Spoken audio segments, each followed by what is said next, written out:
slap heard round the world. Don't say gay, Bill. Do Hatch chilies belong on cheeseburgers? And of course, Christian controversies. Next up on Good News, Bad News.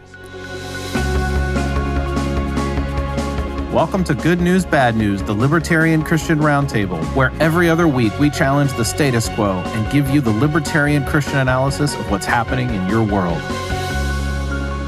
Welcome back to Good News, Bad News, where we analyze the news of the day from a Christian libertarian point of view. This is the Libertarian Christian Institute crew right here. I'm Dr. Norman Horn. We have Dr. Carrie Baldwin over here, Dr. Matt Bellis down here, and Dr. Sepulveda down here. Okay, these are honorary titles. Very Everybody gets an honorary doctorate tonight. No, it's all good. But hey, guys, we're excited to be here tonight. It's our participation award. Some of the news of the day, and so we got a few fun topics to discuss, and or maybe not so fun depending on how you look at it. But for the first up, we can't not talk about it because the slap is so loud that the entire world heard it. We're talking about, of course, the Oscars from was it Sunday? And I woke up from my slumber of not caring. Yeah, yes. It was so loud. As well as, 20% more viewers of the Oscar viewership in general. But what we're talking about, of course, is Will Smith slapping Chris Rock after telling a, slightly distasteful joke about his wife, or that is about Will Smith's wife. Guys, what do you think about this? Is it hilarious? Is it sad? Is it endemic of exactly what our cultural milieu is these days? What do you think? So much pent-up aggression by Will Smith and his open marriage with Jada Pinkett Smith has caused this slap, and I think Jada is the main one to blame. Oh, ooh, okay. Wow. But that's just coming from the patriarchy, so. Yeah, okay. Well, actually, I have to agree.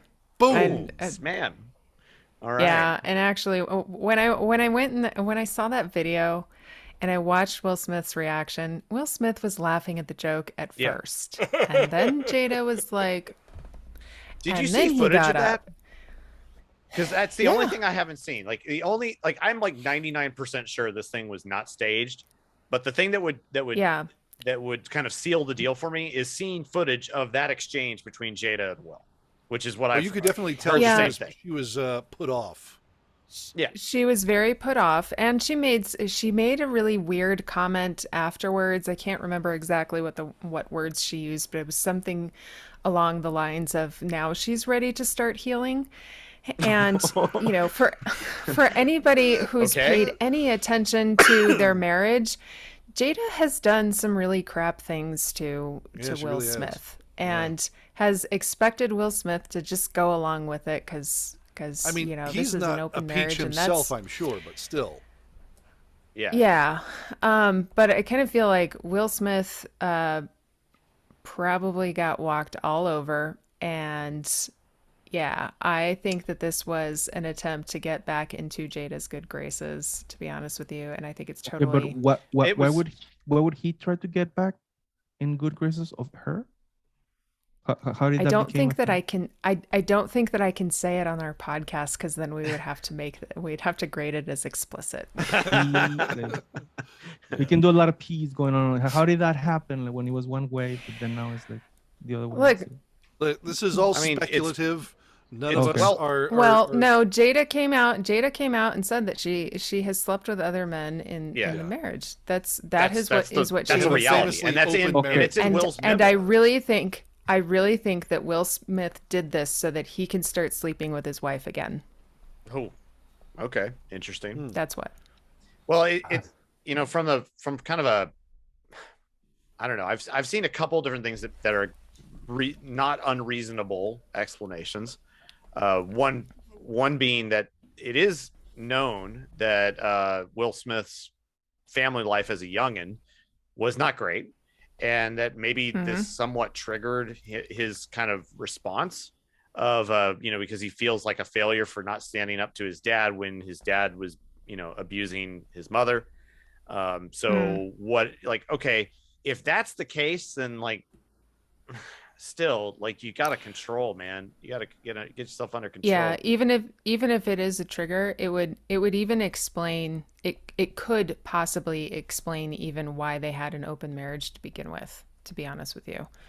Um, the whole Yeah. the whole traumatic imprint from childhood thing is complex.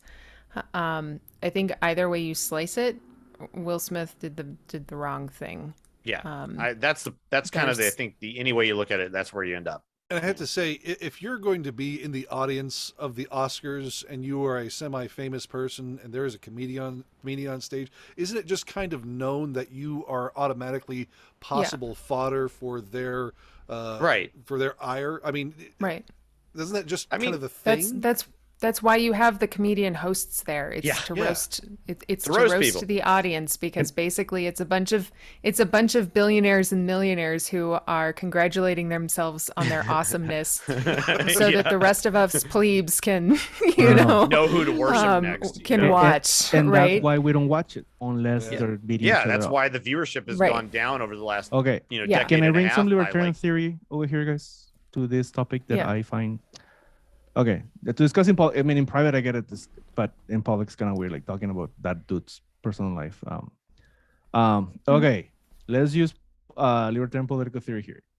Was that a violation of the NAP, a violation of property rights from Will Smith towards Chris Yes. Rock? Yeah, Yes. absolutely. Okay. Now, Yes. however, Block always says, okay, sure, you can kind of figure out whenever you're like not totally sure, think, okay, if let's assume there was a violation, what will be the restitution that was due? The restitution that is due, it seems to be mild, near nothing, which is what makes it kind of weird. That's why I think Well, it's like an not odd all situation. violations of rights require, I mean, the restitution is up to the victim at that point. Right. And No, so, yeah, but what will be a first? I mean, let's say he wants restitution. What will be a proportional restitution? That's what I mean. I Well, mean, this is I mean, I'm why with they you. invented it's- mental anguish.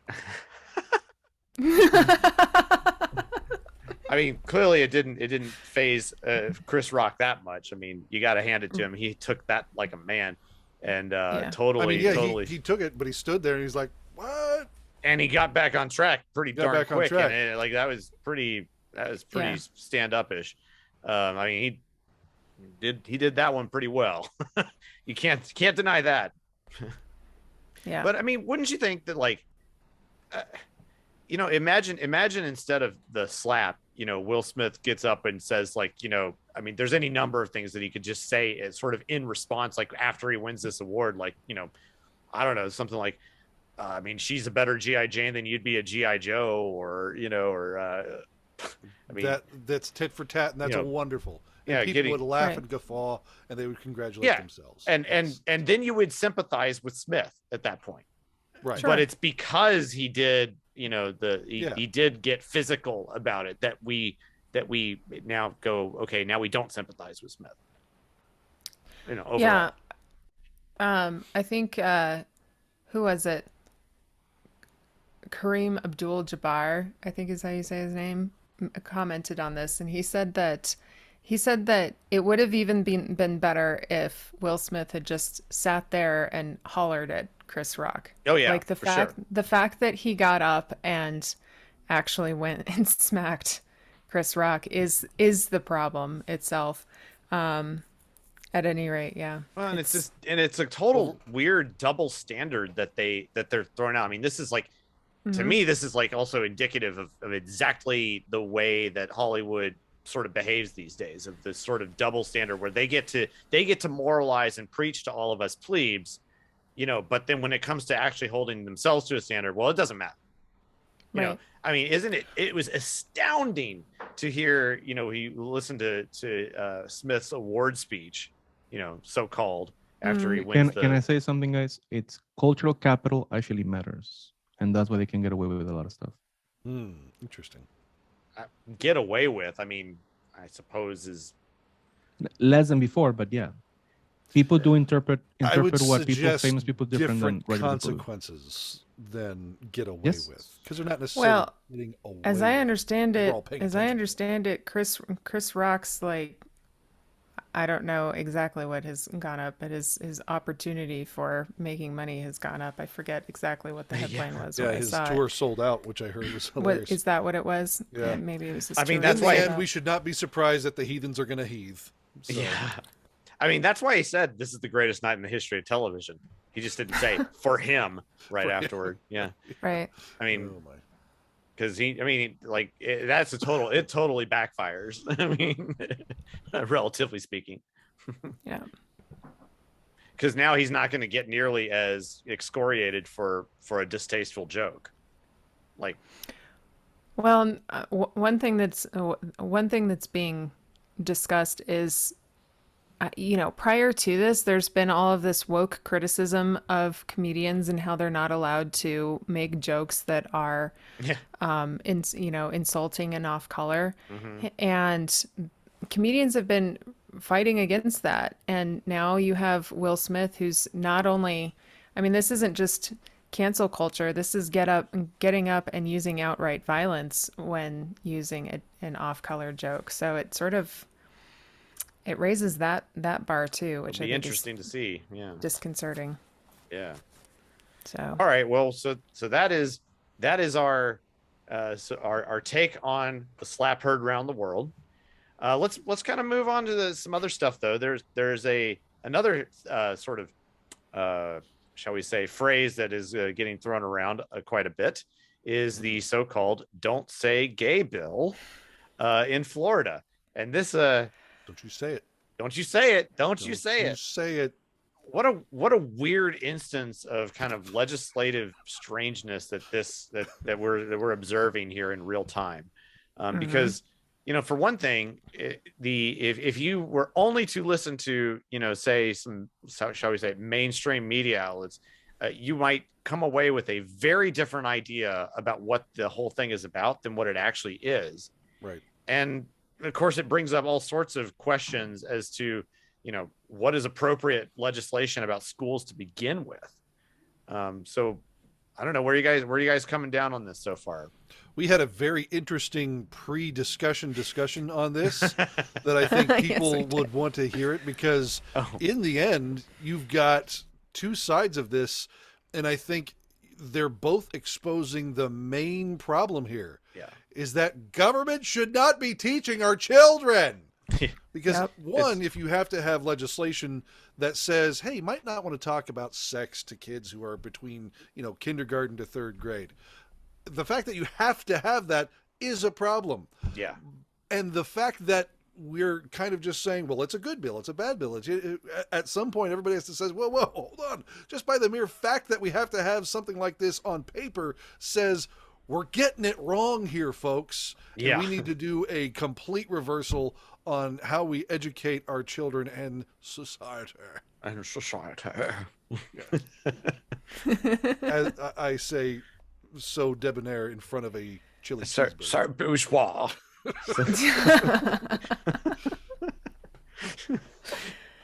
oh my gosh, are we going to cut in our pre? Oh no! If that happens, Conversation? it'll be at the end. So Oh, stay okay. tuned. I mean, it is Stay interesting tuned. because it's not like we were all disagreeing in the Oh end. no. We're talking about the finer points of this whole thing that has, I think, been blown way out of proportion. I mean, is it a good bill for the time? Yes, but no. And is it something that is necessary? No, but yes. Just so everybody knows, the bill is about not teaching. Not teaching. Yes. Right. Sexuality, kindergarten and third and all the way to third grade. No, there should be no sexuality. That belongs to the parents, regardless of their political views. Mhm. That's what the bill is. It says nothing about people mentioning or not mentioning certain words. Like people can Right. just say them. Yeah. That's not a problem. It's just that sexuality, like the teacher should not be talking about sexuality Yeah. to kids in kindergarten and from first grade to third grade. That's what the bill was. It has Right. nothing But to do the with fact that nothing. it's been subjugated as in "don't say gay" bill is very apt, because the bill doesn't say gay. Yeah. I Anyway. mean, it's interesting because that's clearly it's a marketing ploy. That's the opponents have chosen. They chose particular words to try and rile up people in this regard. I totally get that. I mean, I've literally observed and been promoted that very type of strategy with regards to bills in the past. I know how that works. Yeah. And so they kind of chose well. I mean, if they're trying to make it a marketing point, they chose well in that regard. Because it does incite people. Okay. But that it then behooves those who are, trying to put it forward to defend what they're trying to do. Right. Well, and I think an equivalent example to this would be actually pulling sex ed out of education entirely. You had the abstinence only movement from conservative Christians who demanded that sex ed not be taught at all in schools. And they appealed to, use of tax dollars. They're also paying into the system, and this is their money, and they don't want their money used to teach their children things about things that can be taught at home. And of course, the response to that is well, it's not being taught at home. Which, I mean, in some cases that was true.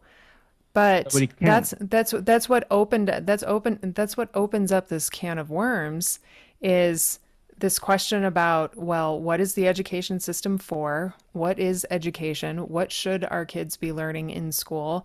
What should be left to the parents? What do you do when the parents aren't teaching these things? Like, those are the questions that are surrounding this whole issue. But it started, the framework for this whole debate today with the, talking about sexuality in grades K through 3 started way back when we had sex ed to begin with. So this is really just an extension of a very long conversation. And, you can make the case, and certainly Aaron has, you can make the case that these are your tax dollars and you have a right to demand that something not be taught in schools. True. But, that doesn't mean that you're going to win out. You still have the problem of the simple majority, the 51%, who's going to decide what they do with their money once they steal it from you and stick it into a pool of the government's money. In the end, though, I do have to say, I think the bill, unfortunately, is sadly needed because people have taken that on. But it's just an unfortunate position that we're in. I remember, Carrie, many conversations that I heard back in the 90s whenever people were talking about the whole, sex ed issue, and that, well, parents aren't talking about it at home.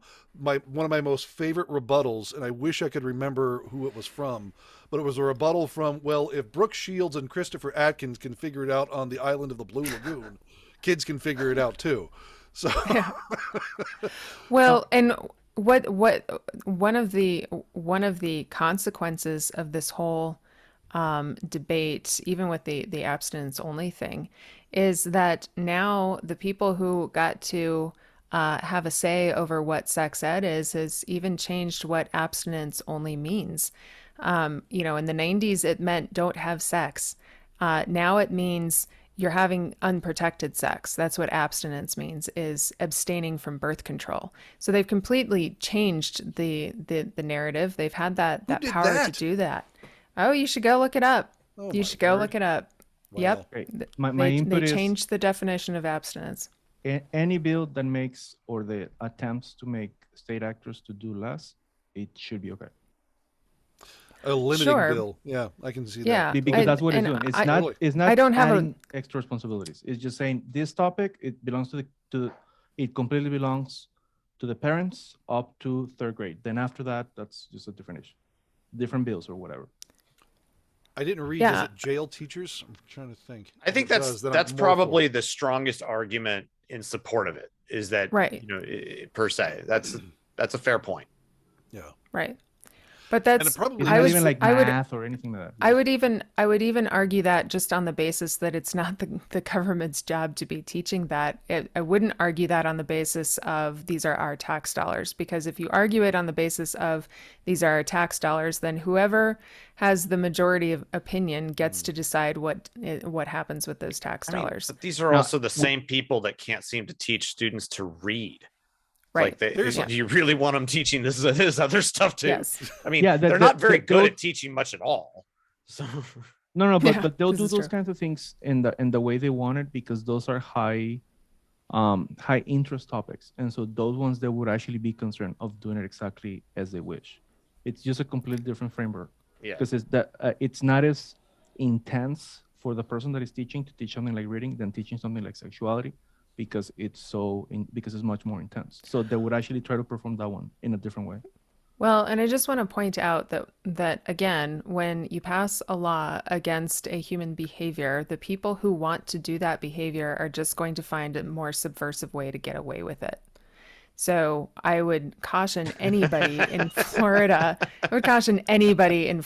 to think that with this bill that their kids K through Yeah. third grade are not going to be exposed to this stuff. It's just going to be more Yeah, because they're just going to subversive. fight harder on it. Yeah, and unfortunately, you've got companies like Disney who are in Florida there who are really kind of pushing it, and it's a weird thing. Like, why would you want to talk to kids like that? That doesn't that make you a little bit of like a perverted? yeah. There's a Yeah. yeah. There is a term for, you know, the type of person that attempts to approach, you know, young children and talk to them about sex. Yeah, Mm-hmm. yeah. And you get beat up Yep. in jail for it. Yeah, so. you even get beat up by other felons for it sometimes. Even the worst people in the world treat you like you're even worse. Yeah, it's pretty. So you really are the worst of the worst. So yeah, it's pretty bad, folks. Let's just. All right, seriously, Anyway, come moving on. Moving on. It's like, No, and by the stay way, tuned to the end, and listeners, maybe you'll get more. You never know. if you guys, you never if you guys know. want to listen, to my debate with Kerry. We're gonna have a section for you guys. How to say it? Later on? We're It gonna got plan- heated. Carrie had we to do- take we off do her wanna ears. give you guys that $24.99 in info. the mail, and they'll send you a videotape. Unstricted. VHS. Yeah, there you go. So don't think that we're not having a long. We are having a very Yeah. long conversation about this. And There's it will- all it sorts will of get things very that spicy. happen behind the scenes after dark. Wait, that sounds bad too. Yes, You're please, not let's keep helping, going. Norm. Let's I'm not just keep helping. going. Not helping. Yes. Not helping. Okay, well. Speaking of After Dark, let's talk about Christian controversy. Yeah, speaking of other controversial topics, Yeah. we've been also discussing in Facebook groups and behind closed doors just the plethora of interesting revelations, I guess, to use a bad biblical pun, of Not special.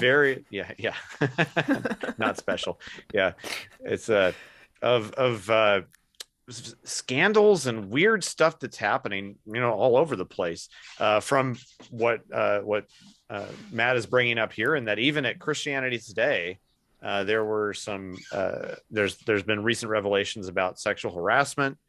We've also seen this, a variety of different kind of abuse scandals that are coming out, such as what happened at Grace Church. Was it called Grace Church? Grace John Community. MacArthur's church Grace in Community. California. And then most recently, the massive upheaval going on within the, frankly, legendary Hillsong set of congregations that is across the world, based out of Australia, but have about 16 or so congregations here in the United States. And their primary lead pastor, founder dude, Brian Houston, has stepped down because of not just allegations that I found, some rather well-known now scandals of abusive behavior and sexual harassment. This has led to a complete upheaval within the Hillsong community, including, I think, about over half, like 9 out of 16 congregations have now pulled out of the Hillsong community and have gone independent or just shutting down. And so this is happening. And I think it's really interesting that, to kind of observe these things happening in real time, because, recently we've even talked about internally over here the Christianity Today podcast that came out over the last year about the rise and fall of the Mars Hill Church in Seattle. And that was something that I was totally unaware of as it's going on. You know, being in the churches of Christ like I am, it was just not something that I was aware of in kind of evangelicalism at large. But what are you guys thinking about this? I mean, you guys have all observed this at slightly different angles and vantage points. What are you thinking? Is this sort of just the endemic problem of large mega churches with multi-campus stuff, or what do you see here? What lessons should we be taking away from this? Well, there are certainly similarities in that all of these controversies are around various forms of sexual abuse and harassment. And so insofar as there's a common thread in that topic, I think Christians across the board need to pay attention to that. And pay attention to the fact that this is a problem that is endemic in American Christianity, broadly speaking, and it's not necessarily tied to particular doctrine or anything like that. Now, I will say that probably the particular doctrine has led these various organizations to treat or mistreat the allegations or the circumstances for which they are now under fire. It's their doctrine that sort of informs how they treat those situations. Mm-hmm. And that's something that's worth looking at insofar as you're within these circles of influence. I think it's unfair to for example, with the John MacArthur controversy, to simply write it off because John MacArthur is so good on all these other topics. Yeah.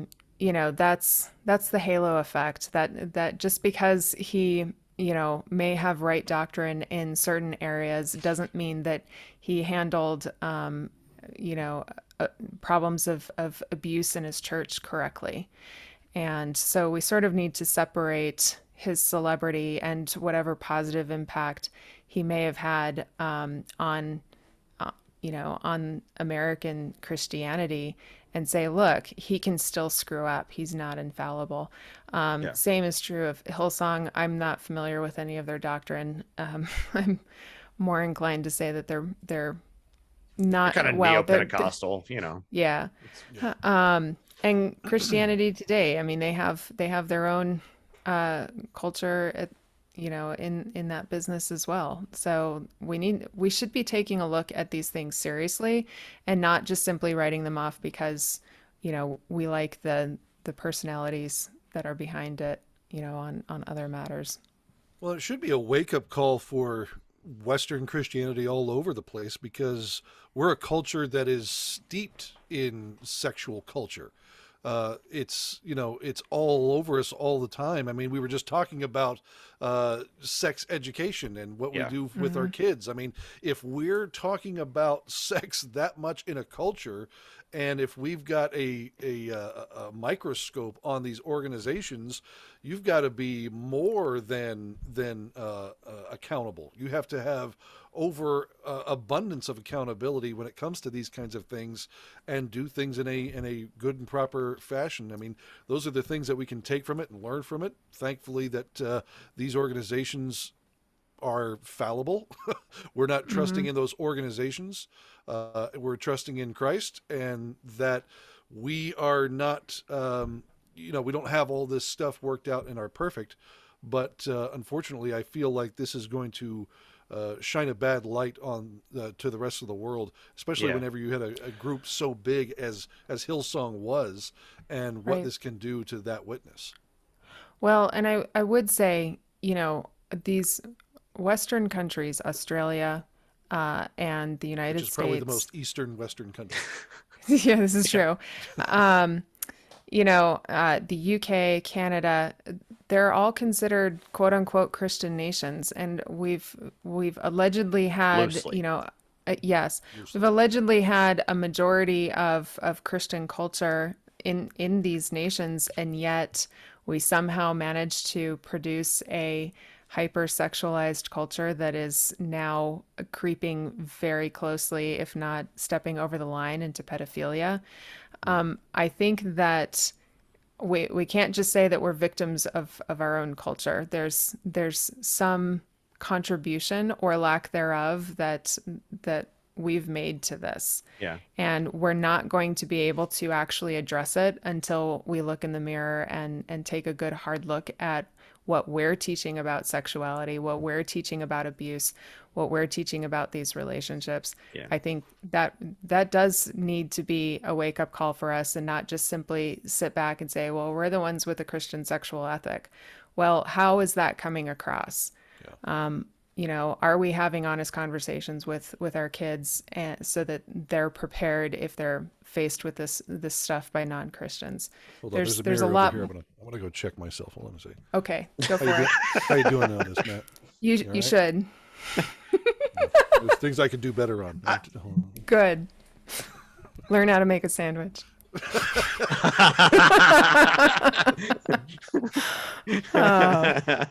Harry, as long as you make guacamole, I'm okay with it. Okay. I'll make you guacamole.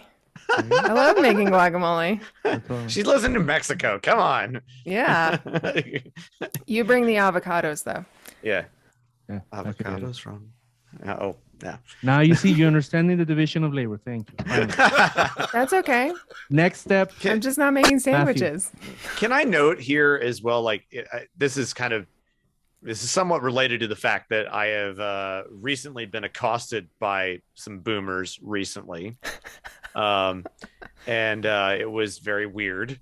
I won't get into the details on that, but let I also say in preface to this that I am very respectful of my elders, and I am very much interested in learning from the wisdom of elders. But gosh darn it, isn't this sort of the case that like this hypersexualized culture is almost like the biggest okay boomer thing that we could imagine here? Like, you cannot blame millennials for this. Yeah. Okay. You can't. I mean, it was the sexual revolution of the 60s that so really that we're still reeling from, if you ask me. Yeah, right. And so isn't it that this is, this really bugs me when to an extent when we get, that when younger generations such as my own, as I say with my, pushing 40 and enough gray hair and a beard to, we are all 40 here, except you. Yeah. Oh yeah, that's right. I forget this. I forget this sometimes, but like to have a generation maligned for its essence, for its excesses and whatnot. And then we have this. Mm-hmm. I mean, come on. So, yeah, well, and I'll tell you, even Gen Z is responding. Gen Z is responding by pulling back from the sexualization. Yeah, which is interesting. And which is interesting because they don't have anybody telling them to do that. That's just that's what they're doing. Do it. Yeah. Yeah. That's what we want to see. But one lesson to kind of also, or we can draw out of this, it's like none of these things are like this is all the result of the patriarchy, or this is all the result of this is all Christianity's fault or something like that. Like we don't need to blame those sorts of things, but what we should do is reflect upon. No, not even that. Like that's not really fair. I just want to kind of point out, because I'm kind of hypersensitized to this of late, because of some things that I've observed and have had happen to me. But nonetheless, what this does, it behooves us to reflect upon what is the proper sexual ethic that we should be adopting, as good and faithful Christians. These things, to not just take for granted that which we were taught in the 90s per se, whether that's, whether you were steeped in purity culture or whether you, dated around, and we're fine about it or whatever. I follow exactly the opposite of what I learned in the 90s. Yeah, I realize that we're talking. Never mind, I won't get into that for our Aaron there, but but outside of Aaron. but I think you get the idea. It's like that these are things, in the similar sense that we, here at LCI, we're very adamant about that we need to reevaluate, rethink, and get into deeply the idea that the theology of the state that we study hard here and we try to teach people about we don't want to take what we learned in the past for granted, but to really think deeply and analyze well, and then talk about it in the right way. So, I think it behooves us to kind of reflect upon that a little bit. And we don't have all the answers here right now. We're not going to try and promote that. But it's something to kind of consider for the future for all of us. I've got all the answers. But we know the state doesn't have all the answers. All their answers are usually wrong. Very, very wrong. Now for the most important topic, though, of tonight, which is, do hatch green chilies belong on your burger? Absolutely. Yes. And you know what? I have not had it yet, and I'm jonesing for it, but I already know that it exists and that I should have it right now. When it becomes springtime, I get very cheeseburgery, and I just really want all the cheeseburgers. Listen, I know I'm overweight, okay? But I'm leaning into it. I hadn't noticed that before. Well, this has been a hot topic of debate internally at LCI recently. I don't understand just so you know. What was wrong with it? You can put jalapenos on it. Why can't you put whatever that weird thing is? Jalapenos are not the same thing as green chilies. We're talking about cheeseburgers. I know you've never had these as before. You can see, this is what happens, guys, when we start talking about food. Anaheim chilies.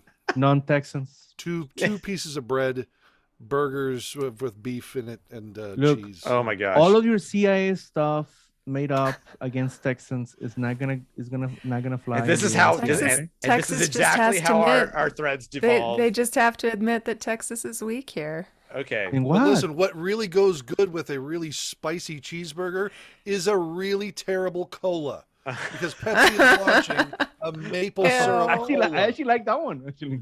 Oh my gosh. Take this off screen. From the bastardized child of IHOP and Pepsi comes maple syrup cola. Please take this off screen. Oh my gosh. This is horrible.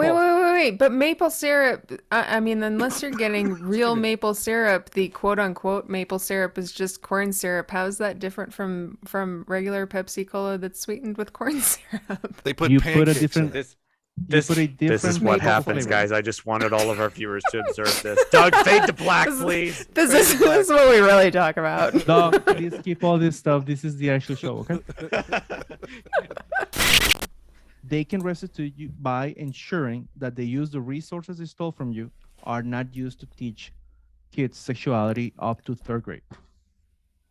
No, you pull your kids out of the system so that they are no longer rewarded with that property tax. Okay, can they restitute you by ensuring that they don't teach stuff that you don't like because they owe you?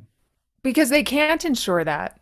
They can't ensure that your kids aren't going to learn what you don't like. No, they cannot. They pass a legislation, and actually, it doesn't mean that your kids aren't going. It doesn't mean that your kids aren't going to learn that. I guarantee you that. It doesn't. Yeah, I mean, guarantee. You what do you mean? 100%? No, of course. You think that a law is going to really zip the lips of the people who truly believe in teaching kids this stuff? Yes. Which honestly, I have to say, I was a teacher. It does make a difference. It's sick. It really is sick. No. But it is sick. The people who are teaching. But that's why you pull your kids out of school. We're fighting. No. We're fighting and we're being recorded. That's I mean, that's fine. What I'm saying is, okay, let's say you take them out. Okay, cool. But I still don't want them to use my money that way. Or the money they Of course, I don't want them using my money that way, but it's not like I can be like, hey, will you please dog ear my taxes for this particular program so that I know that you're teaching my kid what I want them to learn. Don't use it the way that I don't agree. So if I can support a legislation that ensures that they don't teach something I disagree with, yeah, that's fine. Because they owe me with the money they owe me. Okay, if it's not my money, I'll let it fly. But they owe me that money. Okay, but the problem is that then you also have Floridians who want their kids to learn that, and their tax dollars are still being taken So you still run into the same issue. This isn't your I don't money. disagree with Once that. what they've stolen from you is no longer in your possession. You don't get to say I dog-eared this for my program. No, I completely agree with you. It would be Okay, better but if we can we actually start? had some type of proportionality. That would be great. But that's better than nothing. Matthew's gonna get in trouble with his head sandwich maker. Yes, please. She's already unhappy that I'm here.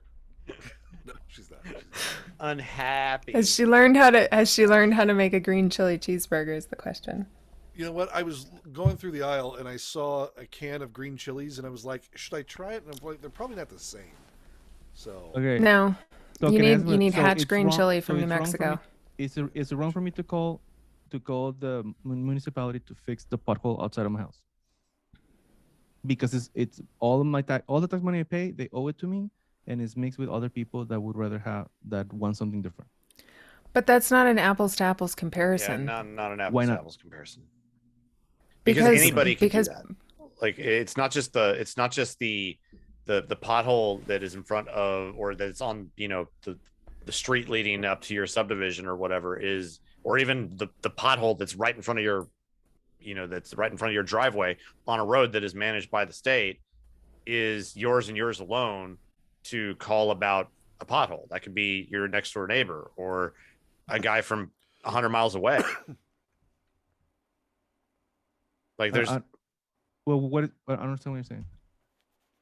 it's There's a pothole outside of my in the street that the state controls, and I want them to fix it. it's not wrong for me to because call them. it's your money that you can make that phone call.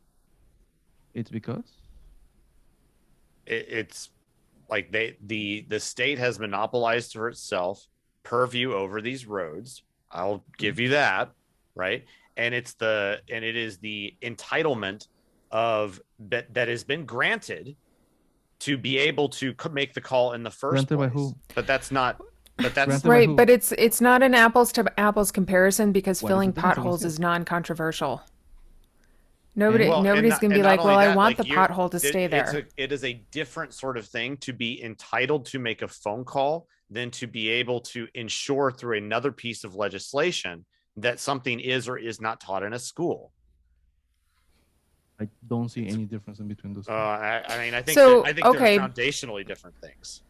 I mean, So, like, if Planned Parenthood comes in and they want, okay, bad example, pro-choicers come in and they want legislation passed ensuring that kids learn about abortion services, and they want their tax dollars to be used for that, then what you're saying is that they should have that right because that's their money.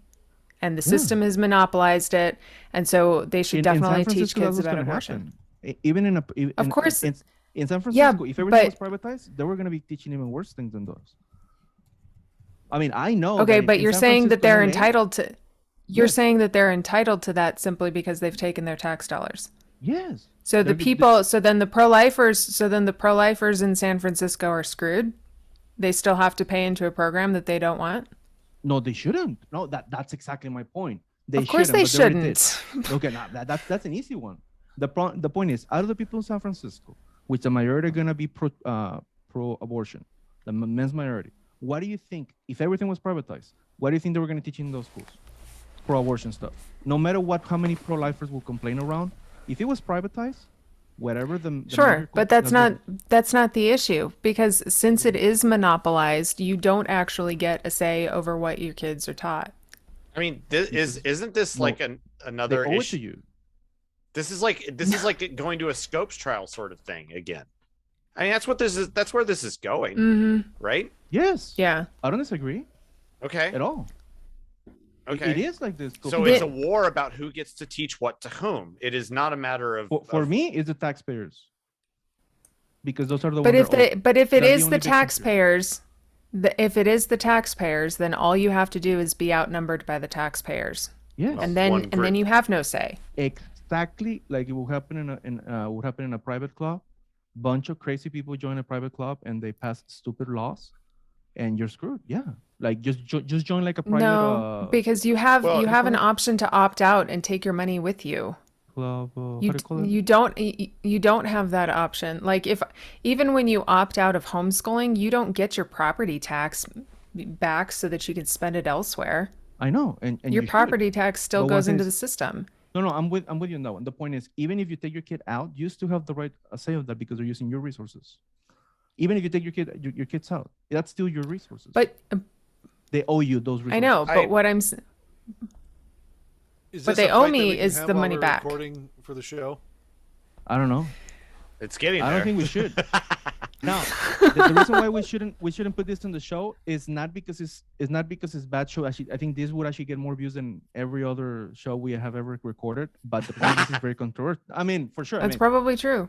They will get more. True. I don't disagree. And this is actually a very interesting topic. I might be wrong, which I doubt, obviously, but